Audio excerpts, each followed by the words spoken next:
Tetap setia membela negara kita.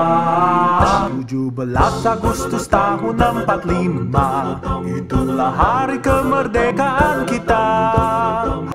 Undang-Undang Dasar Negara Republik Indonesia tahun 1945 pembukaan bahwa sesungguhnya kemerdekaan itu ialah hak segala bangsa, dan oleh sebab itu maka penjajahan di atas dunia harus dihapuskan karena tidak sesuai dengan peri kemanusiaan dan peri keadilan, dan pergerakan kemerdekaan Indonesia telah sampailah kepada saat yang berbahagia dengan selamat sentosa mengantarkan rakyat Indonesia ke depan pintu gerbang kemerdekaan Indonesia yang merdeka, bersatu, berdaulat, adil dan makmur atas berkat rahmat Allah yang Maha Kuasa dan dengan didorongkan oleh kinerja luhur supaya berkehidupan kebangsaan yang bebas.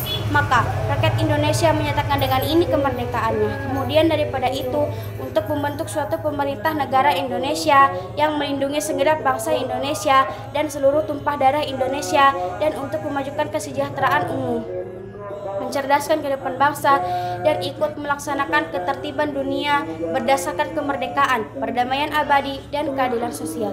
Maka disusunlah kemerdekaan kebangsaan Indonesia itu dalam suatu undang-undang dasar negara Indonesia yang terbentuk dalam suatu susunan negara Republik Indonesia yang berkedaulatan kepada ketuhanan yang Maha Esa, kemanusiaan yang adil dan beradab, persatuan Indonesia, dan kerakyatan yang dipimpin oleh hikmat kebijaksanaan dalam permusyawaratan perwakilan, serta keadilan sosial bagi seluruh rakyat Indonesia.